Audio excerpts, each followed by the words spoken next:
Hey there everybody, I'm Joshua Orro, the Mustang Prince, and welcome to Mustang Prince Oral Reports. And it's time for me to fulfill another request from my friends at Musical Theater Village. What is it, you may ask? Well, let's talk about the off-Broadway hit Little Shop of Horrors.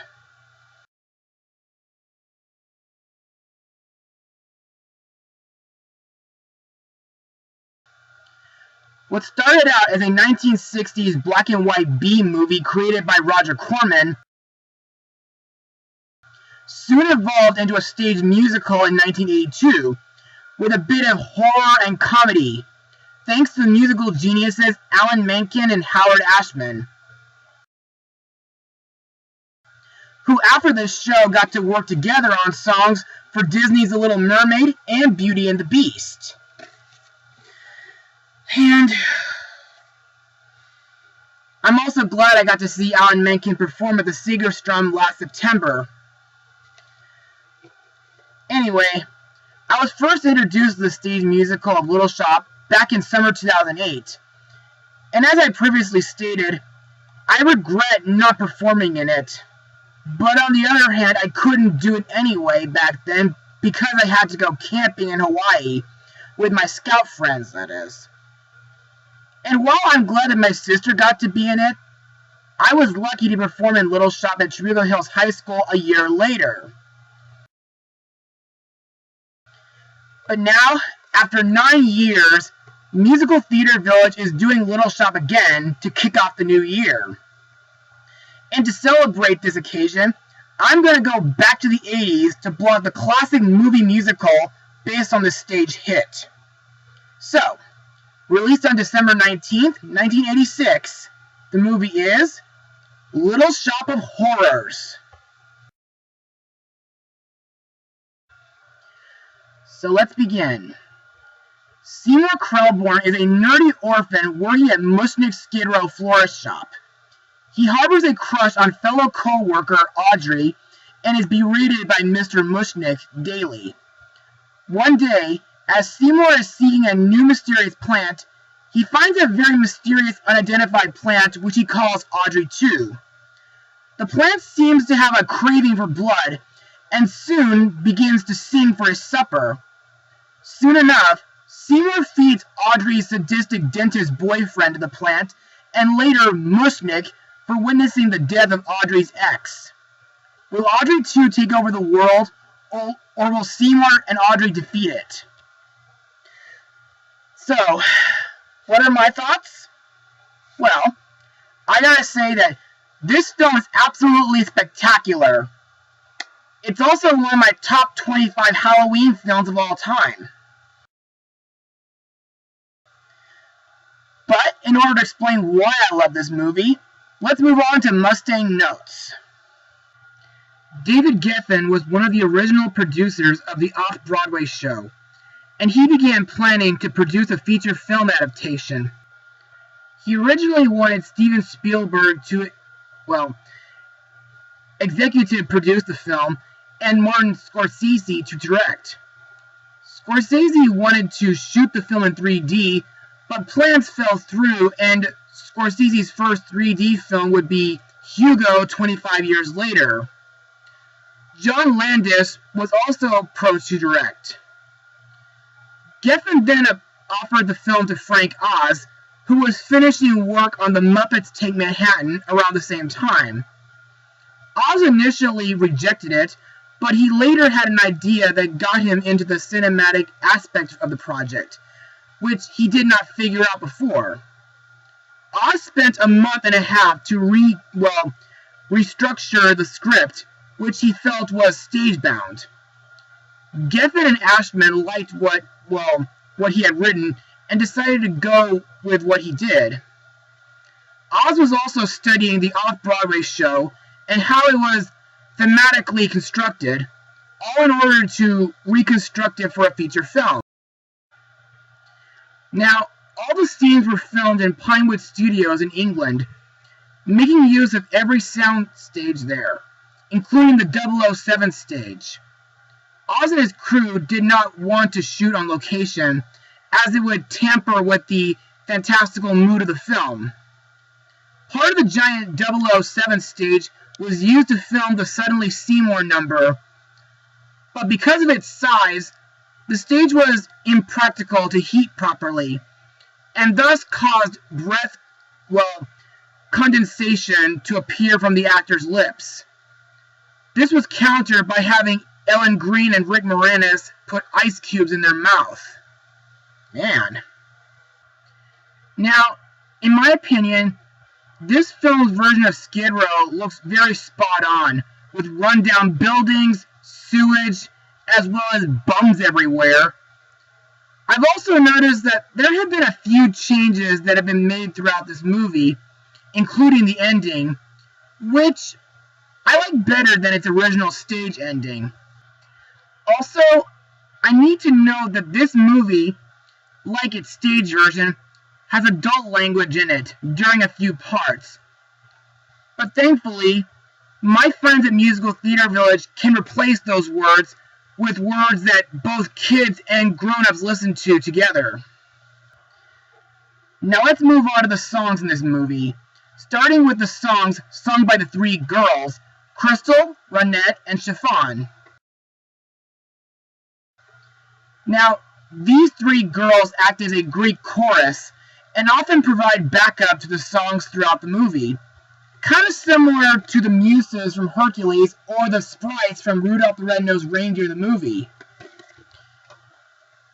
Now, they sing such great hits, like the opening title song, Little Shop of Horrors, Some Fun Now, which was originally a song called You Never Know, The Meek Shall Inherit, where they portray as newspaper editors, and the deleted finale song, Don't Feed the Plants.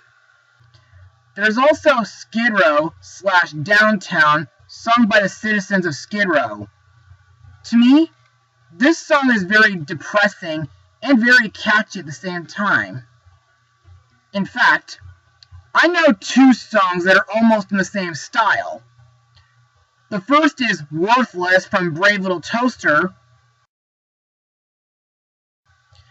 and the second being California Dreamin', sung by Sia, which was used for San Andreas. Next we have Dadu. Now in my opinion, while this song is pretty short, it makes a great backstory on how Seymour found the Audrey 2 not long after the solar eclipse. Then there's Grow For Me, sung by Seymour while trying to find a way to make little Audrey 2 grow. Then there's Somewhere That's Green, sung by Audrey, as she dreams of a place far away from Skid Row. And in my opinion, I believe this song became the inspiration for Part of Your World from The Little Mermaid. We also have Suddenly Seymour, which is a love song sung by Seymour and Audrey to show that they are meant for each other. Sadly, 5 songs were cut from the original production score, and they were Clothes for Renovation, Mustang and Son, Now It's Just the Gas, as well as Call Back in the Morning and Sominex. Now let's move on to the cast of this movie. Our main character, Seymour Krelborn, is played by Rick Moranis, best known from Honey, I Shrunk the Kids.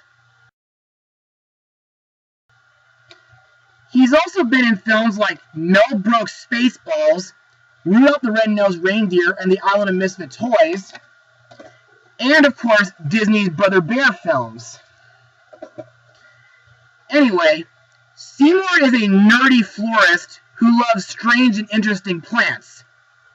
He also has good intentions, but is easily influenced when the plant Audrey 2 tricks him into feeding it humans. Plus, I think Rick Moranis fits Seymour perfectly. Seymour's love interest, Audrey, is played by Ellen Greene, who got to voice Goldie in Don Bluth's Rockadoodle. Now, Audrey is a kind, shy, friendly, and awkward co-worker who is the object of Seymour's affections. But she is dating the sadistic Orro Scrivello, even though she gets abused by him. Next we have Mr. Mushnick, played by the late Vincent Gardenia. Now, Mushnick may be a grumpy and stingy man, and he treats Seymour like dirt, but at the same time, he's an okay character after Seymour shows him the Audrey 2, which helps him get his florist business rising. Next is Orro Scrivello DDS, played by the hilarious Steve Martin.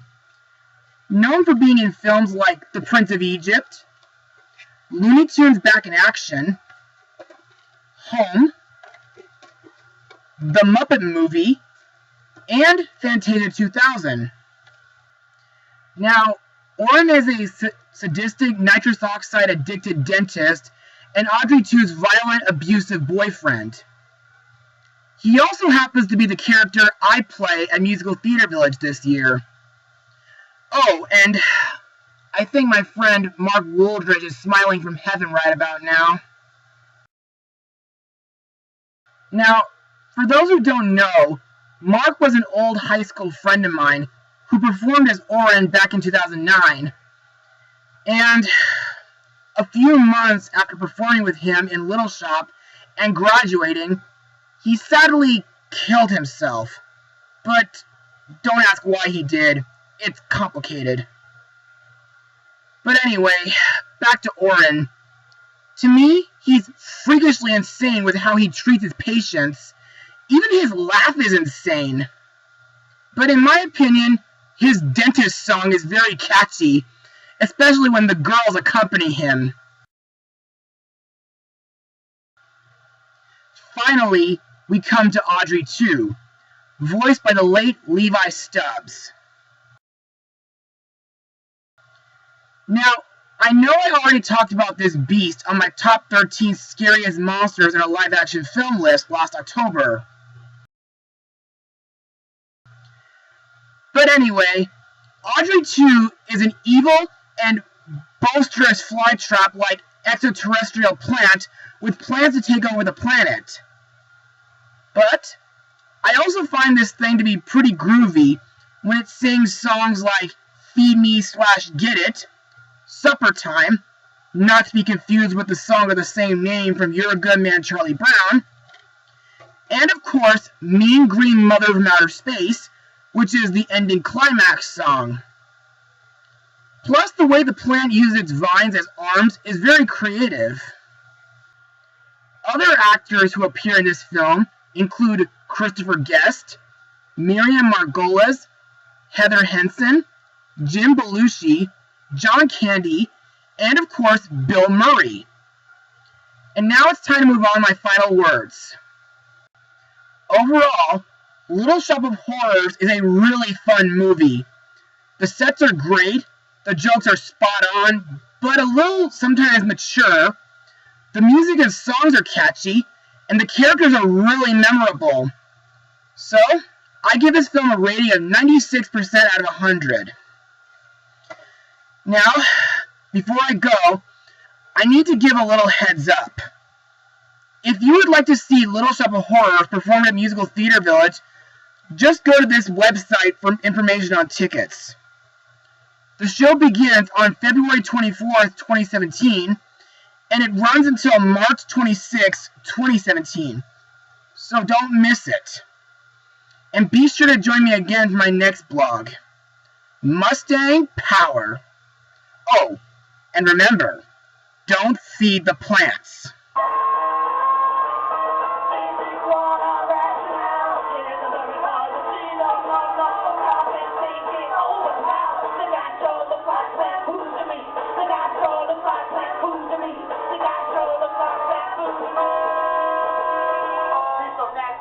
Hurrah! And hurry around and know it's